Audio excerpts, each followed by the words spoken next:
Y'all know what day it is. It's my favorite day of the week. It's Pod Day. It's More Than the Title. Welcome to episode 155. I'm your host, as usual, Jarrett, Chief Revenue Officer at Outside the Box Digital. And you know I got my brother, my brethren, your favorite CEO, Chadeo. What's good, baby? We in the building, baby. Another day, another shot at the title. You already know what it is, man. Oh, you already hear that? that's how connected we are, Greg. We pre-producing. Listen, you ready to know how we do it, man. Ladies and gentlemen, you know how we like to start the show. G&T, always grateful and thankful. Grateful for the fact that we woke up today. We was able to see our families. We was able to see our friends and tell them we love them and tell them how we feel about them. And thankful for the fact that we still got supporters every day texting us, commenting, reposting the show, man. G&T, grateful and thankful. We love what we do, man. And we're just happy that we are allowed to do it yet another day. You live, Craig. G&T, baby. You live. And life been Debo lately. Life been Debo, Greg. I'm keeping 100. As soon as I hit the little bell, I start jumping. I got PTSD from the little Debo bell, nigga. I start turning, looking around my shoulder or something. As usual, y'all, for the first time listeners of More Than the Title, y'all, if it's your first time listening, this is a show where it's not clickbait. We actually tell the real stories from real people who have been successful to get to where they wanted to do, that dedicated their life to this thing, that created generational wealth for their families, created opportunities for those around them, so we could give that game back to the culture. We could all grow together. That's what this is about, y'all. You know what I'm saying? And we got, just like every other episode, we got another great guest, a legend here. And before we introduce this brother, let's get into our distribution partners real quick.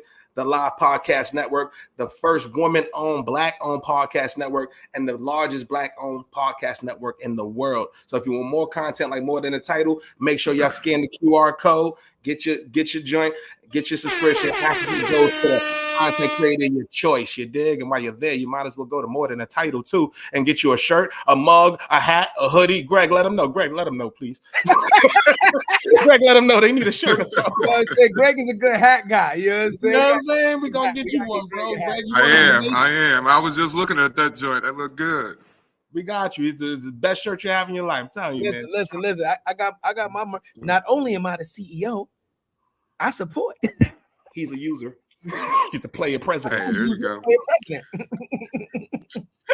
It's going. Just so you know, I'll take anything free. I ain't even gonna lie to you. Oh no, we got you. We're gonna send you one after the show. Just let us know. We're gonna definitely send you some joints. We got set L1 too. Shout out to our brother Larry, man. Shout out to our brother, man, for setting us up.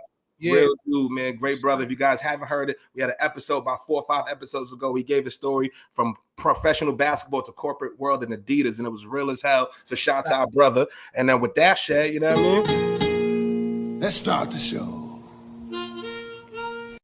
For those who don't know, I don't know who don't know this brother, but you got to know him. This brother is the former #1 overall pick in the 2007 NBA draft. He was a highly touted prospect known for his size, athleticism, and shot blocking ability. He was drafted by the Portland Trail Blazers. This brother's career showed flashes of dominance, but unfortunately hampered by injuries. His brother's career played for the Portland Trail Blazers, the Miami Heat, where he also contributed to the NBA Finals appearance in 2014. But despite playing 105 games due to injury, this brother averaged 8.6 rebounds, 1 block, but his presence was felt on the court around the world. He has a powerful voice discussing life after basketball, managing finances, and transitioning outside of professional sports, y'all. So with that said, let's give it up to the former #1 pick, Mr. Greg Oden, y'all. Thanks, yo.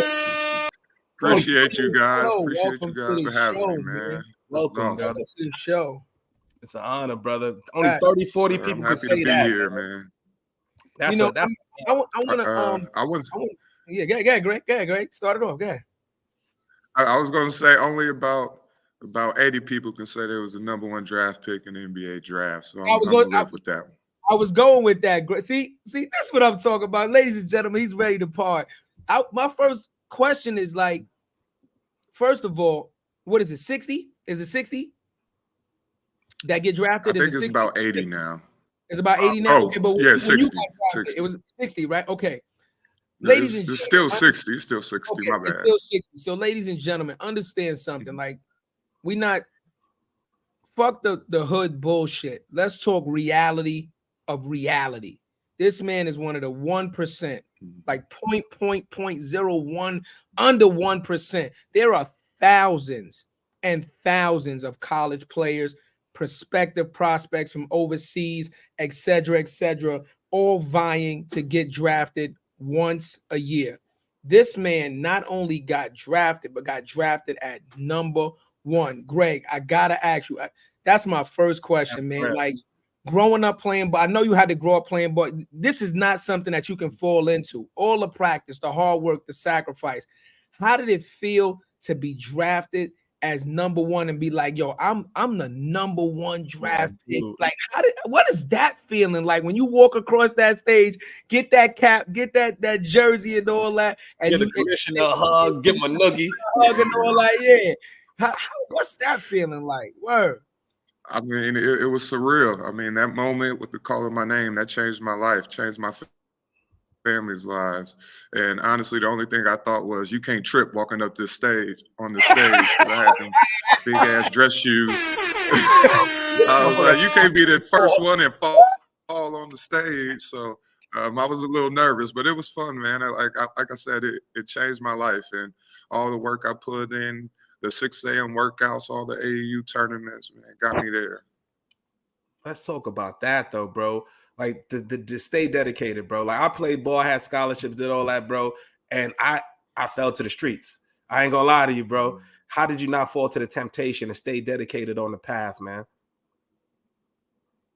Man, I had some great coaches in my life, honestly. I had coaches before I got my driver's license, literally picking me up at 5:30 in the morning, Monday through Thursday, to make sure I was there early for 6 a.m. workouts, you know. And then they just instilled that into us. Like, we would go out and play AAU tournaments, and then me and Mike Conley would still be in that gym at 6 a.m. Monday morning, like 4 days out the week. That's just what our high school coach did. And we had some good leaders, good male figures, good mothers in our lives, and definitely instilled that work ethic in us. I got another question. I'm a nostalgia type of guy, right? I keep all my accomplishments. I don't give a fuck if another motherfucker respect it or not. It reflects my journey. That jersey, that jersey. You know, where's that jersey? The one that you got walking on stage. Where's that one at? Did you sign that and like frame that one? I hope you still got that one. I probably got it in the trash bag somewhere in a house I probably ain't been in for 2 years. Oh no, that's about $2 million right there. I put all my jerseys in the bag, man. It's just I got my Christmas Day, I got my finals jersey somewhere sitting in the trash bag, man. Look, I did it. I experienced it. You know, it's not like something I need to show off. So, you know, as long as I don't lose it, I'm good. Yeah. Did you ever think about giving it like to your mom or anybody that you felt like was very significant in your life growing up, that was an integral part of shaping you and turning you into the young man that you was, and giving you the support system, the support system that you needed to make it to that level? Did you think about kind of like framing it up and giving it to them, you know what I'm saying, as like a, you know, I love you, I want you to have this, because that's a one of one, man. That's history right there, man. Yeah. Did you ever think about that? I actually never thought about that. No, okay. I never did, because I gave her everything I possibly could anyways. I don't think a jersey was going to do it for her. You know, her house is packed. Mercedes, she good. She don't need no damn jersey. Mama said, fuck the jersey, give me the Benz. She said, give me the traditional level. I ain't mad at it, man. I ain't mad at it. Let's walk us through the journey, man, because I love the journey. I followed you through high school to college, bro. What was the recruiting process like, and why you chose Ohio State? So I grew up in Indianapolis. Went to middle school and high school in Indianapolis, and Columbus, Ohio is about 3 hours away. And one of my determining factors was, you know, it's close enough that if my mama needed to get there, she could, but it's just far enough that she can't just roll up on me while I'm in college. So, and honestly, too real. Coach Mata, man, he was the head coach at Ohio State at the time, and he was just somebody that I gravitated to, somebody that I wanted to play for. And we went to an Ohio State football game on our recruiting trip, and we watched Texas beat Ohio State in the shoe.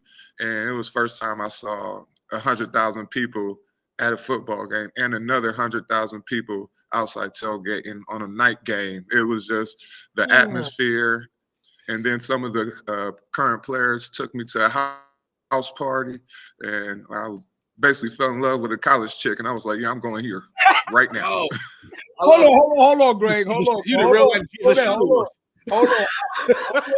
Hold on, Greg. Listen, I appreciate you for coming on the show. I know you was young, but I got a message for you, man. For all you young athletes out there, man, you go on these college tours, you know, they line them up and they get them ready for you. I got a message for you. Reversed it. Don't be pussy whip. Whip that pussy. Look. Bang, bang, bang, bang. Greg, you supposed to reverse it, Greg. You're not supposed to let it, Greg. You're not supposed to let it reel you in. Like, you're supposed to reverse it on her, Greg. He's a Shuttleworth. I ain't gonna lie, she got me. She played me. I ain't gonna lie, because by the time I got there, she was moving on, doing something else. She was the best recruiter Ohio State ever had. Shout to her. Got you a chip. Greg, I think it's safe to say, Greg, when you got to school, you was like this when you met her, but when you got there. No. What is that, yo, bro? I ain't gonna lie. No. We ain't got to go too crazy into it, but what is it like being the number one guy on campus? Like you just said, 100,000 outside and 100,000 in the stadium, and you're the number one guy. You're the person on ESPN. What is that like going to school, bro, and being a regular person? Yeah. Well, I mean, that was another reason why I chose Ohio State too, because it was the football schools. So coming in playing basketball and being the number one player in the country, it was like, let me go to this football school where everybody's not worried about me. It's all about Ohio State football. I mean, we had the Heisman Trophy winner that year, Troy Smith.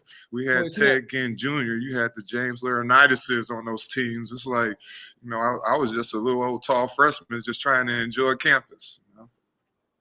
Damn, that's crazy, bro. That's smart too. You stay focused too, because it would have been a different type of pressure had you gone to Duke. You know, or UNC. You know Yes, what I'm saying? 100%. I never played basketball myself, Greg. My mom's was a basketball player like Cuzzo. You know, if they would have had a WNBA, I think my mom's would have made it. She got scholarship. She played college and all that. You know, that's before the WNBA came around. I never was a basketball guy, but I did love watching basketball movies. You know the movie I'm coming. Jesus Shuttlesworth. You know, he got game. Yes, sir. He got game. When they recruited you, did they do that too? Like, did they bring you to the stadium, put you, you know what I mean? The announcer calling your name. Like, is the movies reflective of real life? Like, did they actually do that when they recruited you? Is that part of like their process? Yeah, you know, they do a little recruiting videos, and you know, they put you in there, you take pictures in the jerseys and they send them to you. So you can see that online right now. A lot of young high school players, every time they go on a visit, you know, they'll put on the jersey and post it and be like, not committed. So, you know, back in the day, you know, I wasn't big on social media like that, so I need to boast all that. But, you know, they definitely did some things like that. I will say one of the craziest ones was when I went to Portland and they were recruiting me for me to sign my shoe deal. And we pull into the Nike headquarters office, and on the side, as soon as you walk in, there are big old pictures of me, welcome Greg Oden, and I'm like walking, I'm looking at the side of a building, it's like a picture of me, and I had to, you know, double take because I didn't expect that. I was like, this is Nike, y'all don't need me, y'all got Tiger, y'all got Mike, y'all got Brian, I don't need to recruit me. All you had to tell me, you're gonna give me free shoes. I'm here. Message. That's the real way to do it. That's real, bro. Matter of fact, so now I'm curious. We talking about college, bro. What are your thoughts on the NIL, bro? Because you being that number one guy, man, the earning potential, what you would have had then versus now, is crazy. So, what are your thoughts on it, man? Well, the past few years, I was coaching at Butler University, and I dealt with that and seeing these kids right now, man.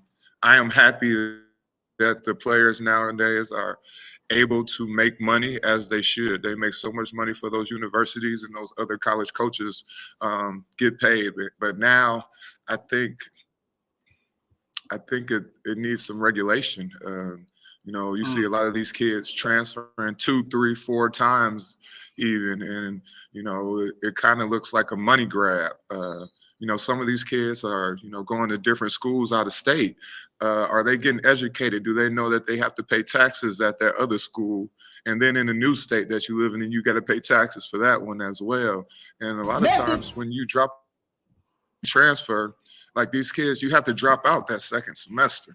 So now you got kids, if you transfer 3 times, you've dropped out second semester 3 times. So by the time you're in your 4th year, you're only junior technically by credits. And so, when you 4 years is done, a lot of these kids are not going to have degrees, and they're going to be behind Owen Uncle Sam coming out of college. So I think it needs to be some regulation, because you can't keep putting these kids, and a lot of African-American kids are the ones playing basketball. You can't start them on that level already. You need to teach them to help them be better, to help them save that money. And you're not helping them in that form, I guess, in the NIL. I think it's going to get better. Well, I know it has to get better, but those are some of the future things that I'm seeing that's going to be a problem. Yeah, I think with any program that you initiate obviously has to grow. It has to learn, right? It has to evolve, and it has to be reconstructed to actually benefit everybody in general. I'm again, as a person that enjoys sports, right? And I played sports myself only at a high school level, because I went to the military after. But I'm happy that I know what it is to be a student athlete. You understand what I'm saying? And at a collegiate level, I know, like with the meal cards and stuff like that, it almost made it very difficult to be a student athlete and still survive. So I'm just happy that, again, like there's a lot of money that goes into this, Greg, which you already know firsthand, right? Starting from younger, these uniforms cost money, these cleats cost money, everything costs money, these camps cost money. Whoever is supporting you, whether your father, your mother, a guardian, they're expending a lot of monetary, expenditures to helping you get to where you are. So I'm just glad that by the time now that they've instituted this NIL thing, that these families can start to, recoup some of that money and start to live a little, because you can actually put yourself in debt. And a lot of parents have sacrificed and put themselves in debt at the opportunity of just trying to get their kid to these colleges, to even give them an opportunity to be one of the 60. You know what I mean? There's pros and cons to it, bro. Yeah. I kind of see that, because I hear that a lot. And I think a lot of times those are parents that's kind of betting on their kids' dreams. So they're doing everything broke, actually trying to make sure my son is the one that make it, knowing that he's going to buy me the big old house once he gets to the league. He's constantly going to give me that money. And I like the question is, as a kid, you're just doing whatever your parents tell you to do. Do they actually owe you that? And us as Black people, we always, my homeboy hooked me up, so I'm on draft night, I'm giving him a bag. Like, do you owe that? I'm the older I get, the more I'm thinking a little bit more selfish, the more, the stuff that I worked for, that's mine. I was the one running those laps, I was the one in the gym. Get away to nobody. Now, if you my homeboy and you living with me, I'm not just taking care of you. No, you're gonna work. You're gonna be my chauffeur. You're gonna be my chef. Like, what we doing? I'm not just giving you money. You're gonna work for this too, and that's kind of empowering them as well, and empowering everybody in your family. Like, I'm gonna give my grandma, my mom, and my dad and my brother, they don't have to ask for anything. I'm gonna take care of them. But everybody else out of there, you got to work for it. You got to empower yourself, because this is my money. I ain't trying to lose it. Message. Oh yeah, I'm with you 100%. My comment, again, wasn't geared towards the homies. It was geared towards the parents. Me being a parent myself, I have 2 children. You understand what I'm saying? Like I said, my son played football and all that, but I didn't force him to do anything. He can do what he wants. But like I said, a lot of parents from impoverished communities, they don't have a lot, Greg. You understand? Camps is $300-400 a clip. Cleats is $300 a clip. And I'm talking Pop Warner on up. You understand? This shit adds up. Not to say that they're because I never dreamed of being a professional athlete. That, where we were raised, that wasn't like a dream of mine. But I can understand that, communities, it takes an awful lot of resources to get a kid where he needs to be in these tournaments, in these camps, and in these conditioning places to be able to even think about making it to college, and then going to the next level. So that's what that's the pros and the cons, bro. Yeah. I know some parents that have their kids in AAU since 5-6 years old, traveling 6 hours on a weekend. They work Monday through Friday, and their whole weekend is dedicated to traveling, cooking, meal prep, training, all of that stuff. So how can you not blame that person for betting on themselves when they get to that collegiate level and helping them navigate through all that, right? The problem is only going to be a 1 to 5% people that's actually going to make it, right? And a lot of them don't brand themselves well. This kid, the kid from Duke, McCain, who just got drafted, right? He did it right. Yeah. He's a second-round draft pick, but guess what? He has $3-4 million. I mean, 3-4 million followers. You know how much brand value that kid has just to sit on the bench? Right. He's talked after right beyond Bronny. But who's looking at it like that, bro? So that's the pros and the cons. So you're going to end up betting on it, and you end up losing, having to pay on taxes. You don't have the brand equity. You don't have the brand relationships. And it's hard to get through that. Like, and that's my question to you, bro. How was there somebody there that helped you navigate it? Because when you're at a big school like Ohio State, there's sponsors, there's donors, there's people that invest into the school, right? They want to make sure you're comfortable. And there was no NIL, right? So who helped you navigate through that shit? Yeah.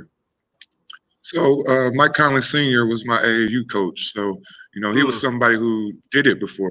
He's a gold triple jump guy. He was the president of USA Track and Field for a while. Like, he knew all this. So he embedded in me and Mike a lot of that knowledge. And we just kind of knew how to maneuver things. We would so just go with the flow and go with everything. I think when I was at Ohio State, being the #1 pick, I think Coach Mata actually tried to keep a lot of that outside noise away.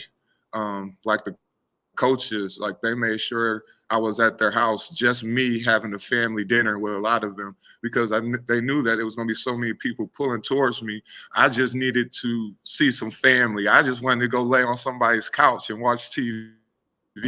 But that's just my person. So it was easy for me. But I will go back to, you know, we was talking about those kids and getting into these camps and being seen to get picked up. If you're good, they're going to find you, no matter where you at. And Giannis Antetokounmpo is the perfect example of it. You know, so just worry about your craft, worrying about, you know, doing everything you can to the best of your ability. And what's going to happen for you is going to happen for you. I don't like, you know, putting those kids in so many different things just for them to be seen. Now, if he's good, believe me, they're going to come call me. Let me backtrack a little bit, Greg. A good brand don't help either. Don't hurt. A good brand don't hurt, Greg. A great brand. That definitely helps. I will say that. You know, I'm starting to get in that brand space. That the more I get older, after, I mean, that's everything right now. You know, you're getting with a company. You know who you are we going to align together, and that's just the world right now. Facts. That's a big fact. I wanted to backtrack a little, Greg, before we get too deep into the story. Like, so in your upbringing, when did you say to yourself, like, I want to play basketball? You understand? How tall are you? What's your height right now? What was your height? When you got? I'm 7 feet, but okay, I'll say I started playing in the 4th grade. 4th grade, okay. I started 6th grade. I was 5'11". By the end of 6th grade, I was 6'6". 7th grade, 6'7", 8th grade, 6'8", into 6'10". Wait, nah, bro, you can't be 6'8" in 8th grade, bro. You averaging Wilt numbers. That's crazy. He's doing 100 points with 56 rebounds, 27 assists. I wish I was that good when I was younger. You shitting me at that height? How could you not? I ain't gonna lie. I would have asked to see your birth because I couldn't walk and chew bubblegum at the same time. Well, my mom had to go to AAU tournaments with my birth certificate. That's what I said. I would have thought you too. I just said that. I would have birth certificated you every fucking. You were 6'6" in the 6th grade, 6'8". Nah, I know you had a beard too, Greg. You had a beard in 7th grade. Look, 7th grade, my shit was connecting. It looked bad. You're looking like a dean already. I didn't know how to handle it either. Man. Look, hold on. I'm going to give y'all this one gem somebody told me, and I'm going to live by this. They said when I was 16, I looked 35. When I was 21, I looked 35. I was 30, I looked 35. Now I'm 36, look at 35, and I hope when I'm 40, I'm gonna look 35. So I'm gonna keep that one for me. There it is, right there. Nah. So you know, you know what that means. So Benjamin Greg, Button, this bitch. yeah. Greg, you had your spurt early. You know what I'm saying? Like I said, I asked that question, like, because you know I played sports, but I didn't hit my growth spurt to like 10th, 11th grade. I see. I was the opposite of you, right? I was in high school. I started high school. I was 89 pounds, like 5'2", 5'3", 89 pounds. My fucking book bag way more than I did. Yeah, I was that little kid that they like, no, for real. Like, I know you're not in high school. Like, I was like 13 starting high school. I was like the littlest fuck. So that's why I asked you, because you know that your growth spurt and you understanding like your height and your athleticism, that can lead to you wanting to do sports, or somebody can see that, right, and say, yo, you're this tall already. Do you want to do sports? Like, that's why I was asking you that question to see, like, did you actually start playing basketball because you felt like, okay, I was tall, I could kind of do this and kind of dominate, or did somebody see your potential early and say, yo, would you like to play sports, or let's get you into some bro, in 6th grade, you told you on the team. But I do want to ask you though, Greg, like it goes into that. When did you know you was the one? Because you said you couldn't chew and walk at the same time. When did you know I'm that guy? I'm dominant. Like, when did that happen? Yeah, so let me go to the first question. So basically, I started playing ball in the 4th grade. I had my first basketball game in Buffalo, New York. And I remember we won that shit, and the next day we moved to Indiana. And I was just hooping. My mom used to work 2-3 jobs. So me and my brother was always at the Boys and Girls Club. We was just always at the school park, and like every day at the Boys and Girls Club. When I tell you in 6th grade, I could not play basketball. I was just big for no reason. But think about that. Every day I'm in the Boys and Girls Club. Every day I got a ball in my hand after school till 7, 8 o'clock at night. And then that's when I'm going to go into. I remember 7th grade, and I'm 6'7". It's the summer. They was like, "You think you can dunk?" And I ain't even think that. Said, "Try." I'm just a big, goofy 6'7" kid. And I dunked the basketball, and I dunked again. And I want to say it was against DC Stars. And I remember it was my first dunk in a basketball game. And I never stopped after that. I was just dunking a basketball and blocking shots. I told people, like, I'm not good. I just realized I can dunk the ball and block shots. So why not do that to the best of my ability? And it got me to the #1 draft pick, and it changed my family's life. So. Come on, man. I love that. That's a real story though. That's a real story. When the high school I went to was known for football, Greg, but our basketball coach, and he passed away, rest in peace, Coach Mathis. He had a son named J.C. Mathis Jr., who, as you tell your story, I can attest that he was you. This kid was like that, like 6'6", 6'6", like fucking 13, 14 years old, but like had 2 left feet. Like when I tell you this motherfucker could, I'm like, yo, what's wrong with you? Like you like, and you are big for no reason. So you just don't. We used to call him a waste of height. You are a waste of fucking height.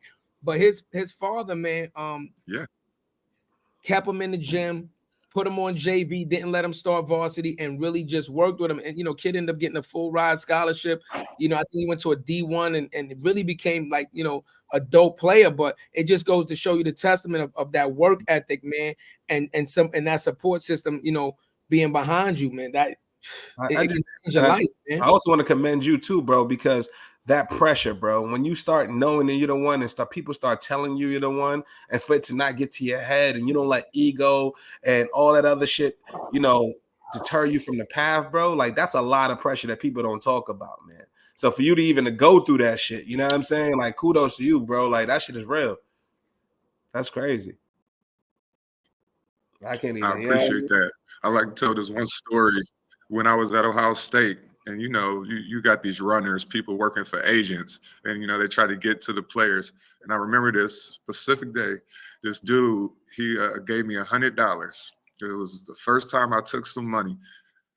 The next day, Jim Jackson came and talked to the basketball team and said that if you never take any money, Ohio State Buckeye family will love you for life. And I had to walk back with, my head between my tails, like, man, here go your $100 back, man. I'm all sad. I'm like, come on, man. It was literally the next day. Literally still had the $100 in my pocket. It's crazy. And listen, back then $100. But that was also around the time you couldn't do that, Yeah. Shit, it's still $100 to me. I'm just talking about the value. I'm just saying the value of where the money, would take you back then. $100 today, man. That shit is a carton of eggs, some milk, and some bagels. That's like that $100 is gone. $100 back then when I was in college, that was me eating all week. Probably got me a little flip phone or something. I was able to do a lot with that. Right. Nah, I love that, man. This is what we talk about, ladies and gentlemen. Like, these are these real stories that you need to hear about, right? You need to hear about the success, but you also need to hear about the journey because, Brother Greg and other people have been through it. So learn from their mistakes. You know what I'm saying? He's going to tell you about his story and learn from his mistakes, learn from his success. And that way, hopefully, if you have anybody like a family member or yourself that's going through a similar situation, you can take that information and then you can hopefully better your situation from this brother's experience, man. That's what we do. Before we get into I definitely want to go to some of the hardships and stuff like that, the overall career, bro. Sure. But what was one of the most important games that you played? What's one game that you was the most nervous for, that you was, you know what I'm saying? What was one of those, and how did you prepare for it? Was it the national championship game? Was it the finals? Like, what was that like? Definitely the national championship game. Going up against Florida. Al Horford, Joakim Noah, Corey Brewer, Torian Green. They had Mo Spates on the bench. Chris Richards got drafted by the Timberwolves that year. So that's 6 NBA players on that team, man. And the funniest thing was everybody sitting in there nervous. We about to go out.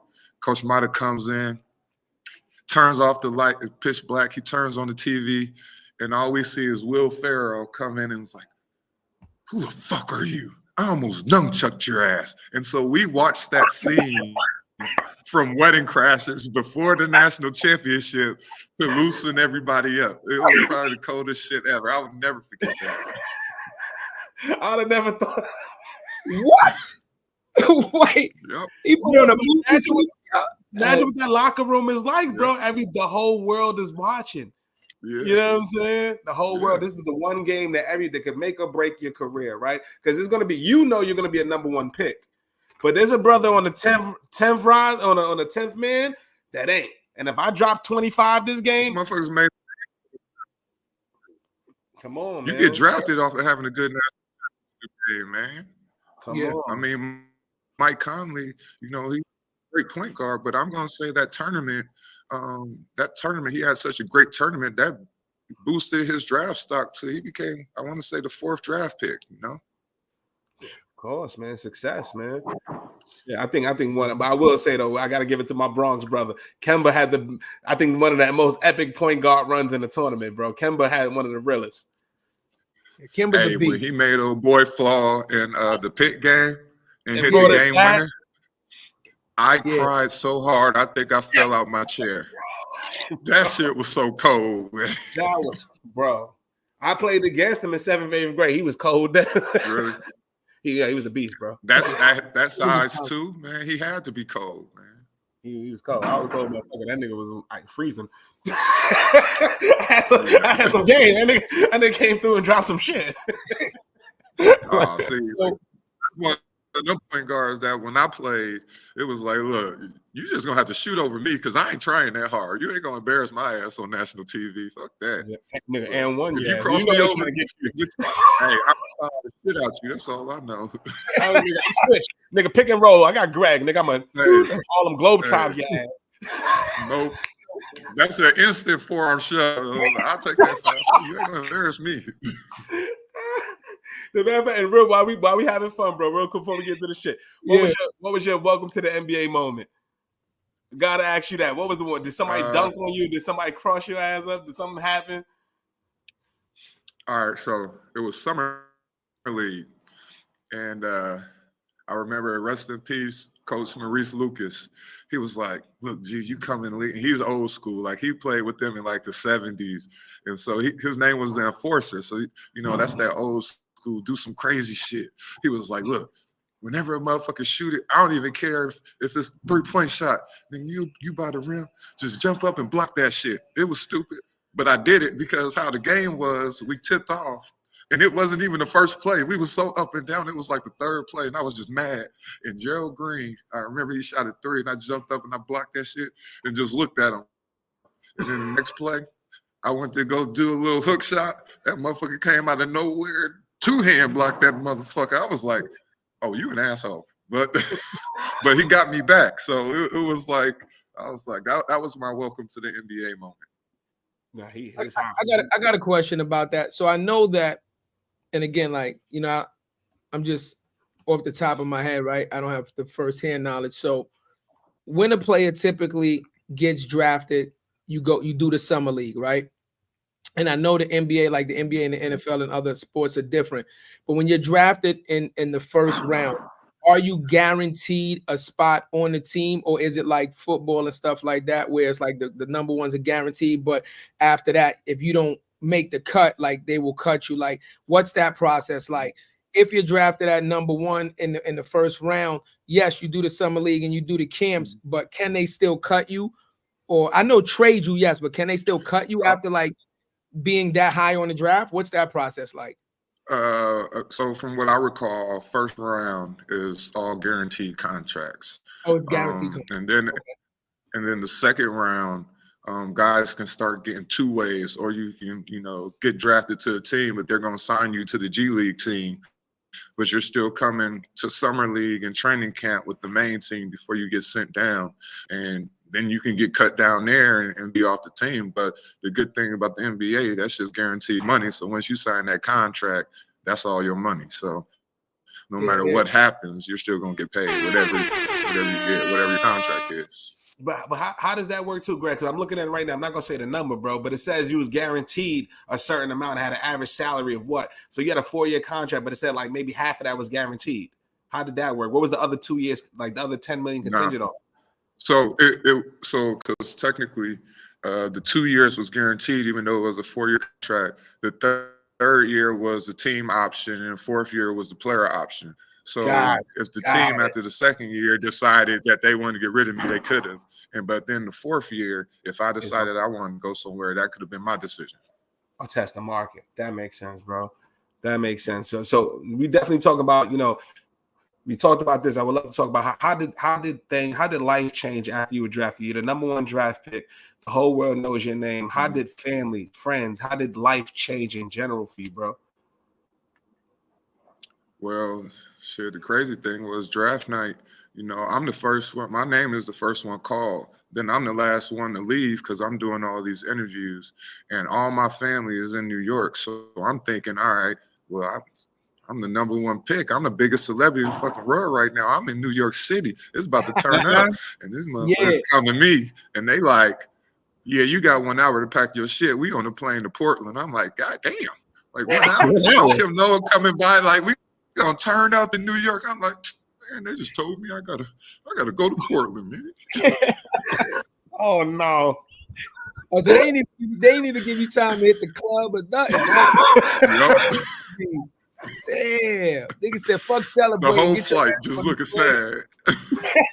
No, it was great though, because when I got to Portland, they had a parade like throughout downtown Portland, and like the city showed out, so it was awesome. It was made up for, but you in New York, man. Mello was around, because we was with the same agency, so I'm like, look, somebody gonna show me what it's like to be out here in New York and turn up.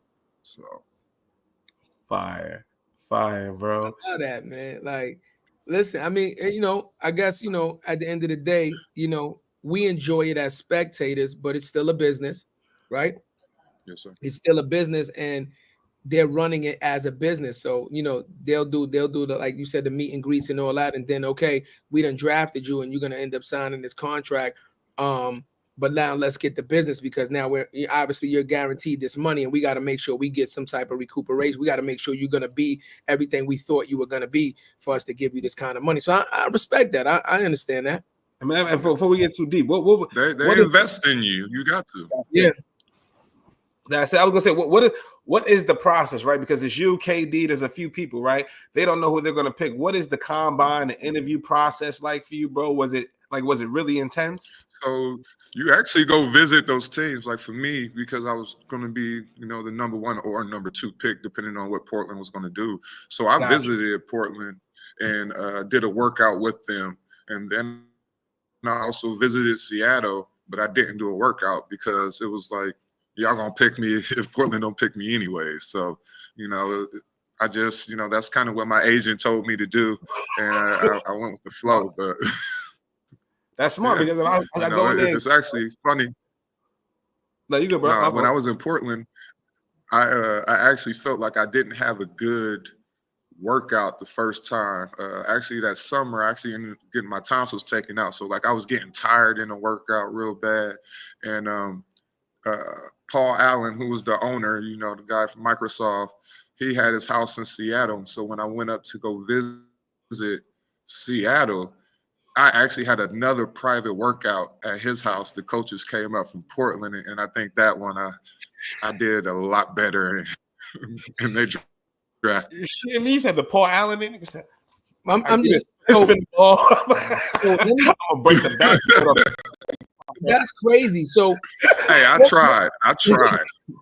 So the workout. So for anybody that don't know, like the workout, is that a combination of them just seeing where you are physically, like a workout session, and then putting you on the court and seeing how you interact with, like, what is the workout? Is it with the team? Can you walk us through what the workout actually is when you go to see a team that you're potentially thinking about signing with?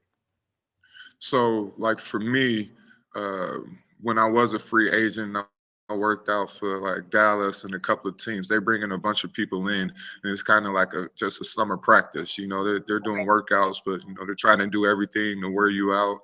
Want to see the guys who are in shape, the guys who are going to be able to push through, the tiredness. And you got to show your skills. They're going to do stuff to show your skills, but I think it's more them seeing you, getting their hands on you, seeing things in person. Shout out to Darius Miles. I remember one of my first workouts, and I was sitting, dunk 2 hands. I like to lift my feet up, like Shaq used to do. And I remember I heard him on the phone. He was like, "Oh shit, this boy Gio's a shitter. He's a shitter." I was like, "What? I'm a what?" He was like, "Yeah." When he dunked the basketball, he go. I was like, "What?" Hell no. No. Oh, What is that? What is that? Motherfucking dog buying a shitter. Hey, A shitter. So every time I dunk the basketball, I lift my feet up like I'm sitting on the toilet. I was like, "What?"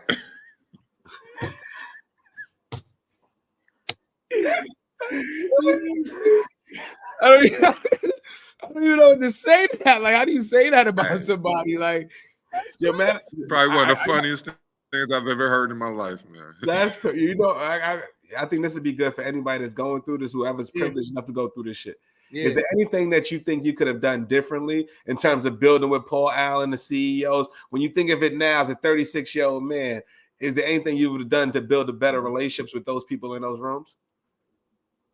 Yes, 100%. Just that. I would have talked a little bit more business. I would have paid attention in a lot of those meetings, or paid more attention, followed up, asked questions, did internships at Nike, found out things that I had interest in, and actually did that while my name was hot, while I was still an NBA player. I think I could have handled a lot of things differently. I mean, my life was a little up and down during my playing career because of all the injuries and just being on meds all the time, and just not feeling like I was doing what they brought me to do here, that I kind of shied away from a lot of that and tried to just disappear because, you know, I felt like I wasn't able to perform on the court, which is why y'all brought me here. But, you know, knowing what I know now as a 36-year-old man, you know, building those relationships, networking with everybody that you can, and keeping those relationships. You know, you never know what's going to happen or what partnership that can come out of it.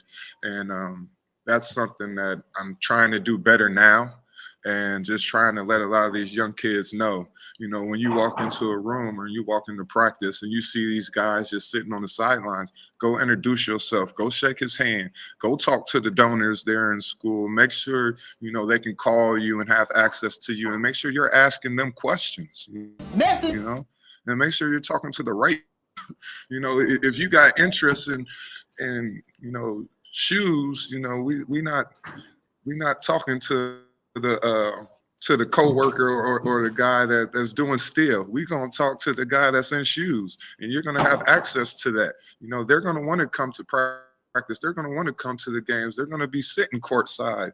You better have a conversation while you're taking the basketball out. Hey, how you doing, sir? You see celebrities at that game? I'm gonna find a way to fall over there or something and be like, oh shit, how you doing? Nice to meet you, sir. Like, you gotta take advantage of those little things, man. You gotta listen to him. You learn something. Here's something. Yeah. I'm curious. Yeah. What is the agent picking process? How did that go for you, right? Because obviously you're a hot commodity. I know a lot of agencies are vying for you, right? How did you go about deciding who you wanted to be for your personal representation that you felt like, you know, actually had your best interest at heart versus maybe somebody that had a bigger roster that just was going to add you to, you know, just another name under the roster? What was that process like for you? Well, I mean, Mike Conley Sr. was my AAU coach from 6th grade to college. And it was kind of natural for us to just go with him, me and Mike, you know.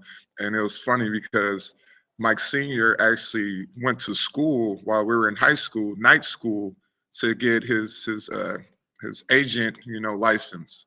And he took me and Mike to Benihana's, Mike Jr., and he had our moms there and his wife.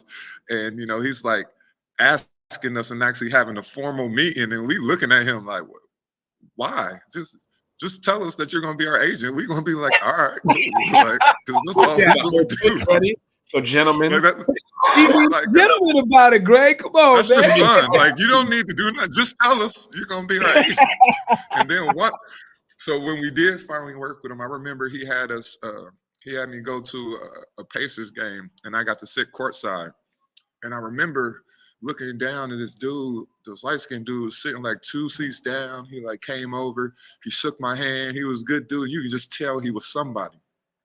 And it was crazy. I went to go do a photo shoot, and Mike had partnered with an agent, and the guy walked in was that guy that was sitting courtside, and his name is Bill Duffy.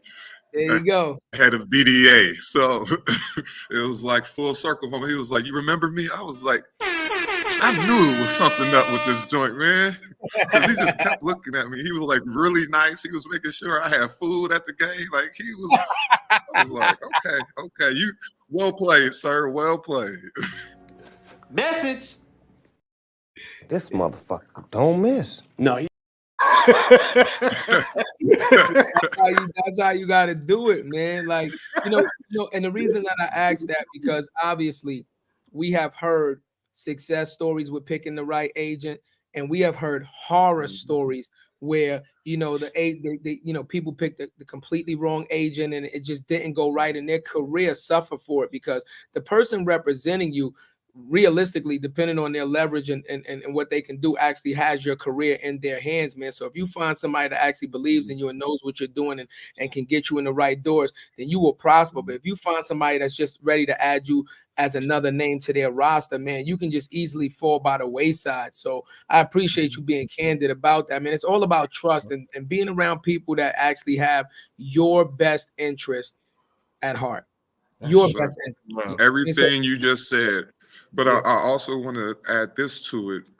Those people are representing you. So you have to have such a great relationship with that person because they're going to get you in those doors. They're going to be that representative, and they also need to educate you. Like the things that they're doing, you know, why do they do that? How did you do that? You know, you're doing this for me, but I need to know. What's the vision? You know, and that's just, you know, empowering yourself, being more knowledgeable about everything else around you in the business. And that's things I think a lot of young athletes, especially coming in the league, don't do. I mean, and that goes towards, you know, we're talking about agents right now, but, you know, financial advisors, you know, a lot of us young African-American men, with my name being called, now my life has changed. I'm seeing money that nobody in my family has ever seen. And I'm having my mom in those meetings to pick my financial advisor, but she doesn't have a financial background herself, you know? I don't either. Nobody else in my family does. So we looking to hire people who is going to take care of us and do right by us, but they also need to educate us about all of our stuff going on. Because like I said earlier, that's my motherfucking money. So I need to know where it's going, who has access to it, everything. Shit. But that being said, see, that's why I segued that, cuzzo. Yeah, no, that was perfect, bro. But what now that we're saying you're gonna go into dollar amount? Well, what was the best investment you made while you was in the NBA, and what was one of the worst decisions you made with money? Probably the best investment. Like I still got Facebook that I got in, you know, in 2007. You know, and I think.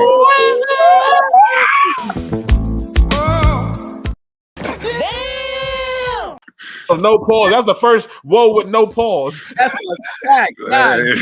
Yeah. You got it with Facebook in 07? Yes, sir. Yes, sir. So that one's still paying bills to this day, actually. He knew Zuck. God damn. Yeah. Because, and I want to say one of the worst ones, which is funny, is remember when what is the Bitcoin first came out and you can get a bunch of them for like $3,000, and now just looking at how much one of them motherfuckers is, I kind of kicked myself in the head for that one because I could get this shit for $3,000. You get the Jordan gone. Wait, that bitch now $22,000, or $30,000, whatever it is now. And I'm like, fuck. Yeah. Was there anybody that you met, like a tech mogul? Like we talking about Zuckerberg, any of those people, Elon? Did you meet any of those people early in your career to try to get a relationship? And you like it's like getting Eminem's demo. You didn't know he was that. Was there any relationships you had like that? Not like that, but I mean, our owner was Paul Allen. I mean, he was one of the OGs tech guys, you know, and I wish I was able to kind of build that relationship and be a little bit more engaging with him, you know, about the things he did and how he got there, just to get gems, man, because, you know, he's not with us now. And I was there. I was in his house. I was in those rooms having these meetings with him. He's talking about me. I need to take advantage of that opportunity, and I really wish I did that more. No, that's so real, bro. Yeah. That's so real, bro. Because I just had you, and that's the thing. We don't have to like. It's hard. We don't know what we don't know at the moment, bro. You know, hindsight's 2020, right? But being able to go in there and be like the Microsoft. So I encourage the young professionals coming up, try to solve a problem.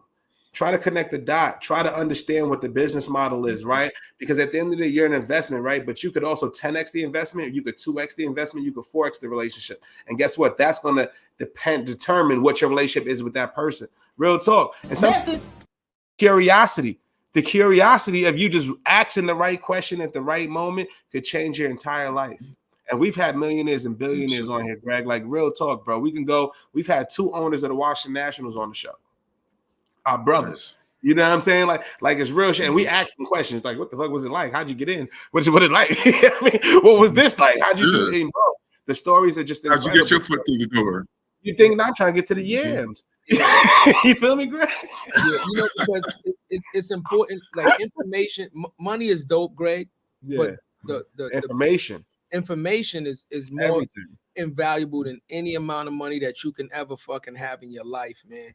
It's the information, you know. So, you know, I'm thinking to myself, like, okay, I'm a guy, I'm going to college, right? You go to Ohio State. So yes, you're going on a scholarship, I'm assuming, right? Full ride scholarship as an athlete. But now the question is, what are you studying, right? Because what does Ohio State offer as baccalaureate degrees that you were interested in? What did you study when you were in Ohio State?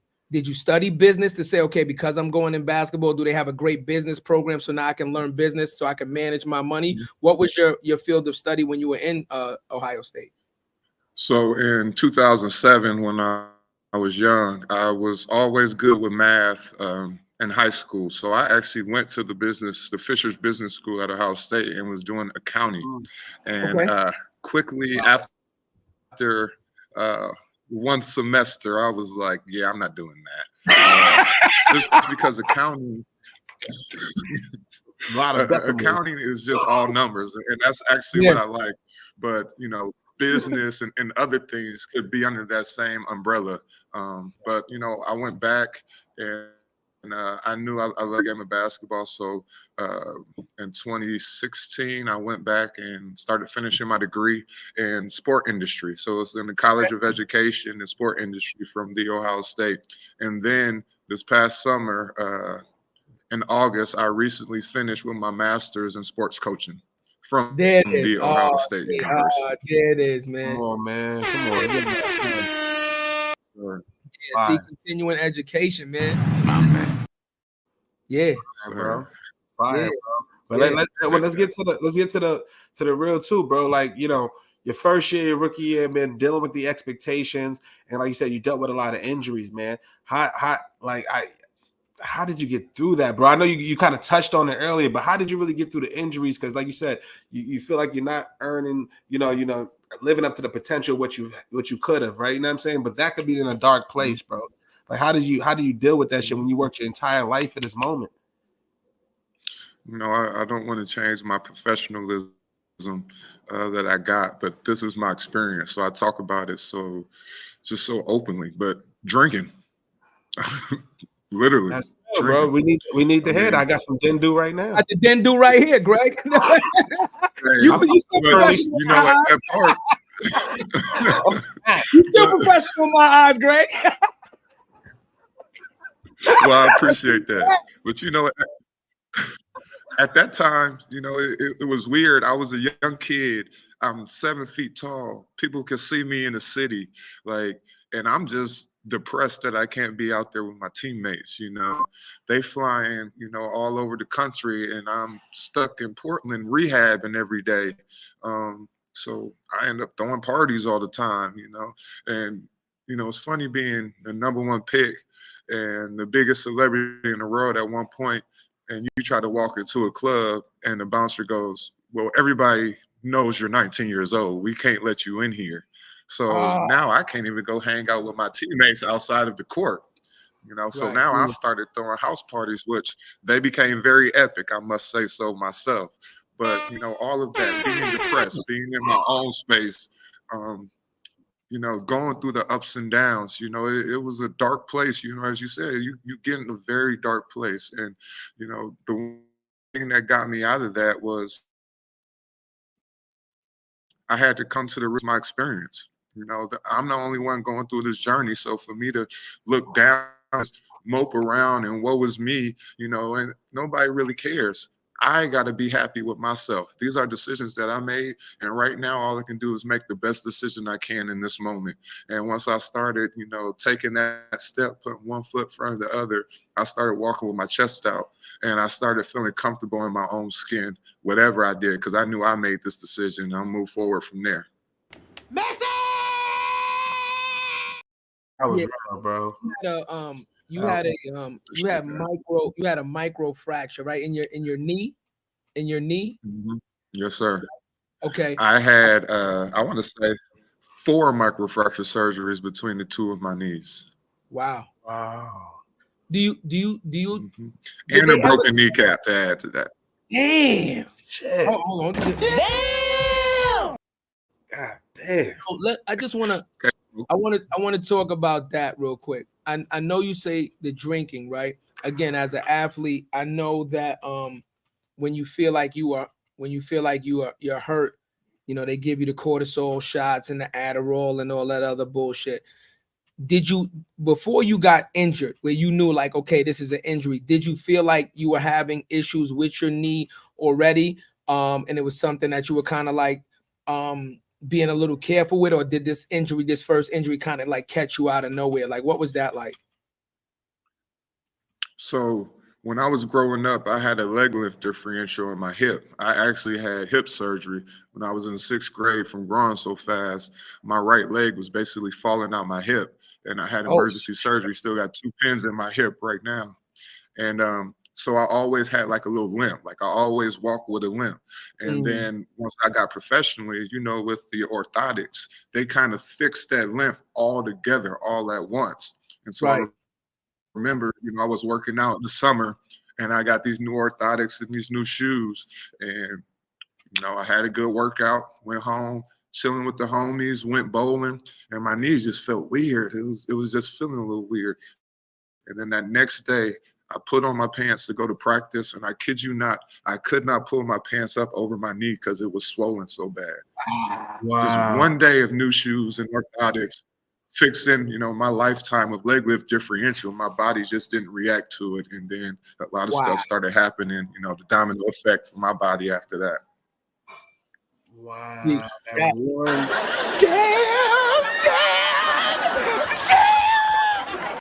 One thing. That's crazy. See, bro. Again, ladies and gentlemen, we real. tell you these stories again so that you can really understand that he is out there living his life as a young man, fresh out of college, just got a contract, bowling, right? I know that a lot of these leagues, when you are the first round draft pick and stuff, they insure your body. They put in your contract that you can't do a lot of things that, because they're paying for your body. You can't ride a motorcycle and skydive. You can't do crazy shit, but bowling, like who would think that something so simple as like bowling could have led to you understand, injuring yourself and, you know, for your basketball career? Is like, I would have never expected you to say that. I'm gonna be honest, like that blows my mind. Like, yeah, bro. Yeah. But I appreciate that, man. Steps. Yeah, you're taking 2-3 steps and just throwing the ball down. Yes, like, what I will say is I can tell you feel comfortable with yourself and who you are now, where you are in this space in life, bro. And I appreciate that. Right. Because even just telling that story, you saying it with the confidence, like, yo, you know what? Yeah. Because you said it earlier, you hit it right on the nose, bro. What's meant for you is meant for you. Yeah. So I know you had those moments where you're like, yo, look, man, I'm the #1 draft pick. Especially you see somebody like KD, bro. Like, you know what I'm saying? Like, I'm in that class. Like, I'm that guy. And to go through those injuries, that's kind of like just, you know, that, bro. Like, and to see you now, I'm glad you are where you are now, brother. I'm glad that you keep on pushing forward. I'm glad you're giving the game back. Real talk, because this is valuable to a lot of people it's going to be a 60, bro. Somebody may hear this and they're going to be like, yo, that's real. I'm going through that right now. Yeah. You know what I'm saying? So basically to get to a lot of these athletes and a lot of people, because, you know, no matter what you do, you know, this is whatever you do, that's your NBA. Like, you got to give it your all. You know, if you got a job, you got to go give it your all and just feel as empowered to move in whatever it is. So, you know, what I'm saying, and when I talk about, you know, me drinking, it's because I didn't want to deal with this. So every night I wanted to pass out. I didn't want to think about everything that was going through. I didn't want to think about, you know, my downfalls. I didn't want to think about, you know, I didn't play in this game, but I heard my name 20 times. You know, they just keep showing me on the sidelines with my crutches, you know, just standing up, cheering on my team. And I never felt that was positive. So, you know, a lot of my drinking came from, look, I just need to forget about this and numb myself. And then it got to the point where it was like, I had so many surgeries and my body felt so bad. I was numbing my body. And it just took some time. And I like to say, you know, for everybody, feel so confident in yourself. Walk with your chest out, because your journey, you're the only one that's going to run this journey. Like, if you have an identical brother, the way he thinks when he looks at the same room you're looking at is different than the way you think. So you're the only one doing this. So make the best of your ability, and you can't look down on it, because it's you. It's always going to be you. So I go with the think positive over any of the negative. It takes so much less effort to be positive than it does to be negative and try to get your lick back like everybody does. I'm like, fuck that and just keep it moving on for real. I got a That's right, man. community as a family, right? You are now part of an elite unit. I would think that this is like a family, right? So when you got hurt, that you are now like, you know, into your rookie and sophomore seasons and stuff like that, and you're getting injured. Did any of the vets, I mean, because you're not the only person to go through this. You got players like Tracy McGrady, you got players like Grant Hill, and especially Grant. Brandon Roy. Shit, he was a problem. No, but Brandon Roy is Brandon Roy, but we're talking like injury after injury. The most famous example of that is Grant Hill. You understand? Did you have any of these veterans that were in the league before you that have gone through a very exact same situation that you went through, kind of reach out to you and say, hey, beloved, like, I know you just got injured. Did you have any of those veterans reach out to you, like, you know, with that brotherhood and say, let, you know, are you going through something, you know, contact me, like to give you that support system to help you get better? I mean, yeah, you know, there was always guys like I remember Grant Hill actually sending me a text. But I'm always at that time at 19, I felt like, you know, I was always too nervous. I didn't want to impose on people. So I kind of felt like I kept people away. You know, it was like Grant Hill sent me a text message, but I wasn't like, hey, Grant Hill, nice to meet you. Thank you. I want to talk to you a little bit more how you dealt with that. At that time, I was just like, thank you. I'm going to go back into my corner and disappear again. So I really wish I would have fell into that a lot. A lot of the guys in Portland, you know, the Brian Grants of the world, a lot of the former players, Kevin Duckworth, like those guys were around the Trailblazers in that time, the Jerome Kerseys to actually help me. And I felt like I had leaders. It kind of sucked because I talk about D Miles, you know, he was on that team.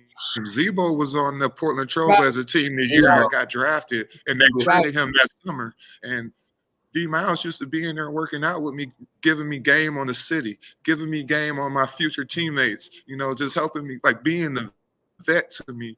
And because I was so young, I don't think the organization at that time thought that that was the stuff I'm supposed to be hearing. I don't think they wanted him to be my mentor at that time. But I'm like, he's not playing. He's injured too. We both in here working out. We just talking as young black men, and he got a lot of knowledge that I wanted to get. So he was the one, D Miles, that I felt was actually trying to take me under his wing until they felt like, because of everything he was and coming from the Jailblazers transition, that they didn't want that for me. They kind of wanted to mold who I was going to be around and what I did as well. See, I want to be a part of Jailblazers, knock a nigga out. Why you trying to change the whole promotion with me? Yeah, but that's when I did my visit there, Zebo threw me a party because we know each other from Indiana. And I swear to God, when I was in Portland, like year 6, I was still meeting women talking about, I was at that party, you remember? You remember me? That shit was epic. That was a good line. I was like, I remember you now.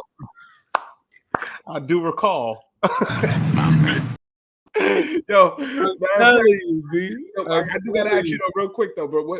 What's your relationship like with the franchise now? Do they ever invite you back to, like, you know, like, oh, you know what I'm saying, to like Veterans Day, stuff like that they do in the stadium and stuff like that? You got a good relationship with the Trailblazers and the Heat? It's not a bad relationship. I've definitely been to a couple of Heat games, just, you know, taking my family down to Miami. And when you're in there and it's a home game, every former athlete is able to get, you know, free tickets if you play for that team. Portland, I have a great relationship with some of the people that's in different roles right now. You know, there's been some turnaround, so not everybody that was there when I was there is still there. But I think this year I really want to rekindle that relationship and be around that organization. I want to come back, you know, maybe do the draft lottery one day. You know, they just got a WNBA team. Are they looking for a general manager? Because I've been in there, you know, and you know, WNBA, that's, you know, that's the summertime. You know, I would love that, you know. And I love women's basketball because, you know, I got a daughter. So I've been a fan of it, you know, before this year. here, and people act like they just discovered the WNBA. I love it, bro. No, we're gonna make sure this clip gets seen, bro, and that's gonna happen, bro. We're gonna put it in the air, bro. But also, like, we talk about family a lot on this show too. You just said you have a daughter, bro. Like, what is your relationship with like your daughter, and does she see you as Greg Oden basketball player? Like, how does that happen? You know what I'm saying? How does that dynamic work, bro? You be like, yo, you gotta do like this. I'm a fucking Greg Oden. I'm going your ass. You know what I'm saying? How do you do that? She is so protective over me, man. You hear Greg Oden, but she was like, nah, that's my dad. I don't know what you talking about. Like, she ain't caring about when nobody talking about, can I get a picture? She like, no, daddy, you gonna watch me do these flips. I don't know what you talking about. We gonna go see this Barbie. It ain't nothing else going on. She don't care. She be over there looking at me like, hurry up and take your picture, daddy, so we can go. I love it. That's my girl right there. That's because she respects you, but and that's what she's saying to you verbally because she respects you. But in her mind, she like, like, come over here. She like, where your ass? You I've seen that look before. 100%. Look, you watch me. You ain't talking to them. Or she'll be like, I'll allow you to take 2 pictures today. I love it, bro. That's amazing. Yeah, see, that's what I'm talking about, man. Love it, bro. You know what I'm saying? That see again, yeah, Greg. Like at the end of the day, we got a saying, and we say this shit all the time, man. We play for the back of the jersey, not the front of the jersey. That's a fact. We play for the back of the jersey, not the front of the jersey. You know what I'm saying? So it's so dope that, you know, it is dope to be successful, but it's even better when you can involve your family into it, right? When your family is supportive of not only what you're doing, but because you've gotten to a certain success point yourself, that you can support their dreams in whatever they decide to do, right? So naturally you would say, okay, you know, I'm a professional basketball player. Would I like my daughter to follow suit? I have the money, the economics, the resources, the connections. You gonna play basketball. You could easily go that route. You understand what I'm saying? And groom your daughter from when she's born and put a basketball in her hands before she even understands what a basketball is and kind of groom her for that. But for you to be like, listen, I'm here to support you, whatever you want to do and things of that nature. I think that's just such a beautiful thing, man. Yeah, because it was your dream. It might not be her dream. You understand what I'm saying? So like, you know, that's a beautiful thing. The illest story, you'd appreciate this, Greg, as a girl dad, right? We had Matthew Knowles, Dr. Matthew Knowles on the show, Beyonce's dad. He said, bro, I don't care what her and Solange wanted to do. If they wanted to be a doctor, I would have brought a fucking hospital. And that kind of attests to what you were saying. You know what I'm saying? Like, that was one of the realest things. Me and cousin looked at each other through the screen. How the fuck you buy a hospital? Yeah. Hey. Not only did he say it, he said it without blinking. He said this shit with pure conviction. Like, he didn't say I would try. He was like, oh, if they wanted to be a doctor, I just buy the fucking hospital. I'd buy him a hospital. Like, who the fuck just buys a hospital? Like, it was real. But you felt that type, but that's the level of passion you need to have for your kids and what they need and the level of support they need to make it to wherever they want to go, bro. And that was the message. Yes, sir. You know what I'm saying? People think differently. That's coming from Mr. Knowles. You know, his mindset is different. He's more evolved. That's how he looks at it. He's not looking at it just as, you know, my kids are going to be doctors. He's looking at it. We're going to make a business out of this, and we're going to be the best of the best. There you go. There you go. Mindset is everything, bro. Mindset is everything, man. Yo, this is a feel-good story, bro. I love this, bro. And I'm getting text messages right now. As you see me looking down, motherfuckers like, yo, this is dope, bro. I asked this. I'm like, nah, I can't right now. I love y'all niggas. I see you looking at the phone right now. Yeah, nah, I can't do it right. Love y'all niggas. Man. But what is one of some of the goals? You know, obviously, you know, rekindling a relationship with the franchise, some things like that. Business wise, what are some of the things you're looking to do? What does the mountaintop look like for you at this stage of your life, bro? So right now, the thing I'm most passionate about is financial literacy. I work for a company called EduCore based out of Baltimore, and we teach athlete and entertainers about financial literacy. And just to give you a little basic thing, like when you had the meetings with the financial advisors, like I let my mom handle that, but I should have been the one in there asking questions. I should have knew about my own finances. And then when I finally retired, I knew how much I made, but now I'm looking at that bank account like, how the hell did it get here? thought it was a lot more than this because I wasn't expecting or thinking that I was going to injure myself. I was thinking I was going to have more opportunities to make, $10 million, $20 million, over my career. That's what I was thinking. It didn't end up like that. So a lot of these athletes just need to know to pay attention to their shit, to vet the people that are around you, to make sure you're putting people in the right places. Make sure your lawyer is going to be your lawyer, your agent is going to be your agent, your financial advisor is going to be your financial advisor, and make sure that you're actually paying attention to your statements. Like I'll tell a story that one time I was in the club and my credit card got declined, and it was like 1 a.m. and I usually just email my person and they'll handle it for me. I had to look at myself in the face and go, I don't even know what my code is if I call the number on the back of the card because I just let somebody handle it all the time. That's real. That's crazy. It's. I mean, you got to empower the athletes to grow that money, to be the brands that you say, to make sure that they're going to let this money that they just made last for the rest of their lives and their family lives. And, just teaching them little things like that is something that I feel passionate about. And that's where I'm trying to go now. I'm trying to grow that with Educore as well. I love that, bro. I love that. Bro. And we're gonna talk to you and Al off camera, bro. But like we literally the 2 episodes before this, we had Doyle Mitchell, bro. He owns the 6th largest African American bank in the country. So like, what I'm saying? We're already talking about doing things in Harlem, financial literacy, doing things for student athletes, all type of things, bro. We want to plug you in, bro. Because one thing I hear from this conversation, I'm pretty sure everybody that hears in it is the passion that you have for this shit. You know what I'm saying, bro? Like I can hear it now. Like, motherfucker, if I knew it then, you know what I'm saying? I can hear it. And that right there, that's exactly what it is. Yeah. Yeah. That is. Go ahead. No, I'm just saying you were a player, and he's an owner of a national sports team. He's one of the minority owners of the Washington Nationals. You understand what I'm saying? So you guys have a unique perspective from both sides of the fence, him as being an owner and you as being a player. That's the perfect marriage because the conversations that you guys can have is firsthand accounts. You can tell him what it's like. He can tell you what it's like from that side. Who better to have a conversation than you two guys? We're going to make that happen this week. Ladies and gentlemen, see, that's what we do on More Than the Title, right? We don't gatekeep. We're going to make sure that Greg can continue on his journey. You're part of the family, bro. Now. That's a fact, and it has nothing to do with us, ladies and gentlemen. We've done it already dozens of times. The way we do it, Greg, is we're gonna make the introduction. We might get on a Zoom call and make the introduction, and then we jump off the call, and whatever you guys do is whatever you guys do. Our job is just to connect the dots. That's it. That's what we do, bro. That's what this is for. Appreciate that. This is to kill the gatekeeping shit. It's to like, bro. There's people listening to right now that have a whole different perspective of who you are. Right now, you know what I'm saying? I'm getting the text messages like I would have never thought. I appreciate that.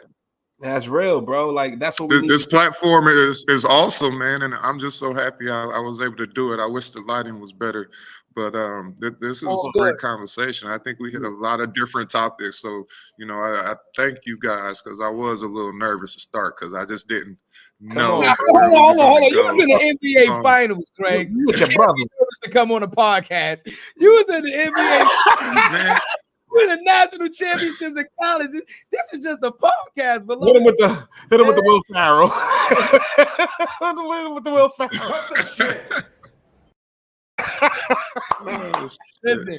Who was that part? That was Desk Pop. That was the Desk Pop. The Desk Pop. That's one of my favorite movies. The Desk Pop. The Desk Pop, bro. You know what it is, Greg? Like for funny. real. Like this is why we created this show, right?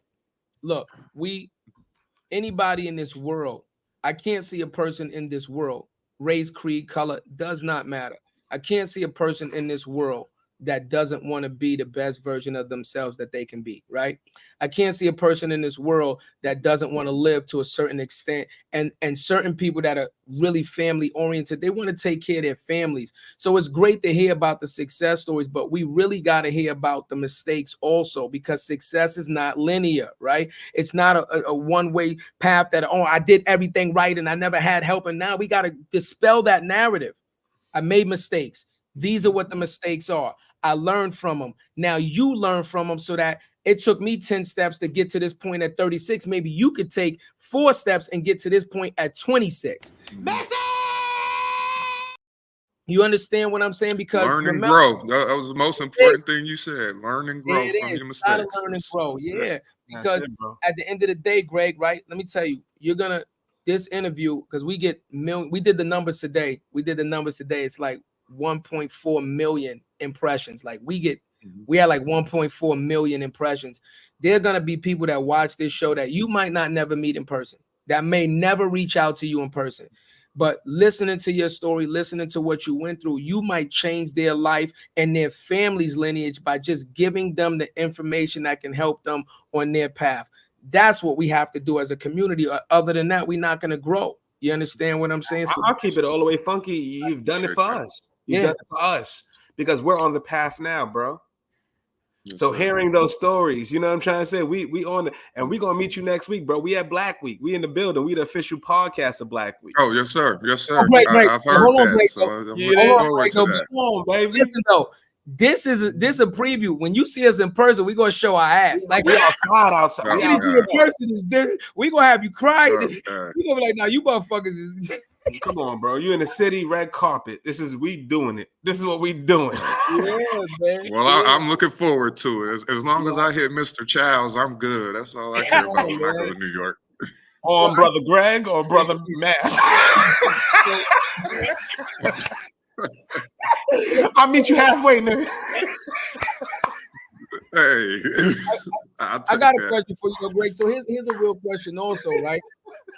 As a young professional athlete who is now economically very well endowed, what is like now dating? We talked about you meeting a girl in college, but what is dating like for somebody that is the #1 draft pick that the world knows about? What does dating look like for you at that point when you're trying to meet somebody that actually wants to get to know Greg Oden and not Greg Oden, the Portland Trailblazer, not Greg Oden, the dunker? You know, what does that look like when you're trying to find somebody to potentially become maybe your mate and the mother of your children? What does that look like? It looks like nothing because I'm married.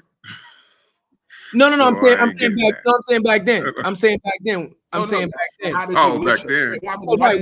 What's that? Yeah. What was that how did you meet process your like? wife? Like, Okay. what was that like? 'Cause Yeah. it's thousands, bro. Yeah. Well, it took some time because I ain't gonna Okay. lie, I was hoed back then. I was enjoying myself. I was enjoying the celebrity, the limelight, and what all that came with and entails. So for me, I like to say I love a woman's personality. Like Okay. it's not what you show, it's who you are. Are you a genuine spirit? Like, can we vibe on some regular shit? Can we literally go to a regular restaurant, watch TV, have a drink, go home and chill? Like, are you like, oh, I need to do this, I need to do that? I'm not that. I'm already bougie. Like, I took my 6-year-old daughter to Singapore, like, just because that's what I want to do with my wife. But back then, you know, I had to get to know you. I had to let my guards down, and I had to come back, and you had to be a friend first before, you know, we got real serious. And that's kind of how I looked at it. Did you have like rules in place? Did you have like you know, I It's nuts, though. I ain't gonna lie.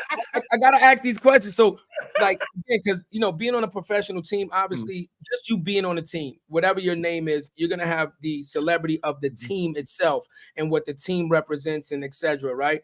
So, did you have any type of like guidelines in place where you're like, okay, if I meet somebody that I'm gonna take serious, it can't be in a club and it can't be this way. And did you have like specific guidelines on like how you were looking for your mate? You know, because I'm just curious about that, because you said you were living a party lifestyle. You know, I don't know how you met your wife, if you want to, you know, put that out there, if that's not too personal. But you know, some people have guidelines, right? I have to meet a person where it's outside of my celebrityism, in the church or something like that. Did you have anything like that? So, no, I did not have that, because as I said, mine is just my connection with the person, no matter where we at, wherever we met. Like, as long as we vibing. you know, I'm not gonna tell any crazy part, but I did meet my wife out through mutual friends. Okay. I used to have this little move I used to do, because remember when you actually used to go to the dance floor and dance? And so I actually tried picking her up in the club. She told me to put her down. And then like 10 years later, we still good friends. And, you know, that's how that grew, honestly. But I would like to say one of my rules, and it's not a rule, I had all my friends, like 5 friends that any chick that wanted to talk to me had to get through. And first off, they was applying pressure to them to even get to me. So you had to go through all them dudes. And then when you got through all of them and you actually got to me, you had my cousin Tiffany just sitting right there vetting the hell out of them, just looking them up and down. Like, yeah, you ain't gonna take advantage of my cousin. So basically, I had people around me to at least help me make good decisions in that realm. Yeah, I love it, bro. Yeah, I love it, bro. And that's what we need to hear, because we make some bad decisions. You know, as brothers, bro, you know what we do. I mean, Jesus Shuttleworth, it's hard. It's easy to get caught up in the glitz, the glam, all that stuff, bro. There's a lot of people talented, especially where I'm from, bro. There's a lot of motherfuckers that's talented in my hood, bro, but get to the other side. You know what I'm trying to say? Because they don't understand what it's like and all that other stuff, bro, and don't have the mindset to work through that shit, bro. But I want to tell you, man, thank you for coming through on the platform, brother. We're gonna meet you in person. I'm excited. We're gonna show our ass in New York in Black Week, because this is our conference. We're gonna shake hands, kiss babies, and have a good time. But brother, you're part of the family. Anything we can do, we're gonna connect dots just for random reasons, bro. If there's anything that we can do, anybody that you see us talk to that you want to talk to, bro, let us know. Let Larry know. Whatever, bro. Let's just build. Because this is what it's about, brother. And let's just win and see our families eat, man. This is what this is for, bro. And we appreciate you for giving us a shot. You're our first NBA player. I look forward to it. Oh, really? Oh, man. I appreciate that. Number one draft pick and first NBA player on the show. We got Peter Quillen on, former middleweight champion. We've had so many, the most influential Black man in corporate America. We've had so many crazy interviews. We had and one basketball players on the show. High Octane, that's my brother from my hood. You know we've had Latavia Woodward, Offset's mom. She does financial literacy for artists too, so we want to make that plug too. We can make that plug too. She does stuff for music artists and how to spend their money, invest their budget and stuff like that. We would love to make that plug. We just gonna make it happen, bro. Just continue to be you, continue to walk your path, man. Thank you for giving us the opportunity to share your story, bro. Real talk. And before you go, thank Greg, you for giving me the platform to tell my story. Real talk, before you go, Greg, do me a favor. Let the people know if they're looking to reach out to you to connect with you for maybe some business, a business opportunity or mentorship opportunity. Where could the people get in contact with you at? Big IG, Greg Oden, GREGODEN on IG, Twitter, Facebook, Gregory Oden. That's really it right now. Okay. Yeah, hit me up on social media. I'm there. I'm accessible, fellas. More than a title. This was awesome, man. I really appreciate you guys. We appreciate you, man. And we're gonna link up with you. We're gonna link up with you in about a week or so. And we just wish you continued blessings, man. And we are excited to be a part of your journey and helping you move forward. Ladies and gentlemen, Greg Oden, man. Great traffic, baby. Yeah. My God. Yeah, cousin, what we got coming up? What we got coming up next? We're gonna rock out next week. We got Black Week next. We're gonna show our ass. We got Black Week. We've got Real Talk coming on Tuesday. We've got a fan appreciation next Thursday. We're gonna be at D's Barbershop. Then we've got Moshe Gibbs, who's a client partner in Microsoft. We got a lot of good episodes coming up, y'all. Shout out to y'all, man. We love y'all. Who else but us? You gonna end it with the line or no? Come on, hit him with the line. What we ended off on? Oh, okay, my fault. Look, Greg. Blame it on the Hendendu. Blame it on the Hendendu. Blame it on the Jews. Gentlemen, listen. Our first NBA player on the show. He told you his journey. He expressed to you what it looks like. Hard work and dedication. Right after the party, and he still was in the gym. He still went. He still worked out, and he still made sure that he did what he had to do to get where he wanted to get to. That reaffirms everything that we say to end the show. The dream is free, but the motherfucking hustle, well, that's sold separately. And on that note, it's more than a title. You know what it is. #1 show out here. Y'all can't fuck with us. What you know about me?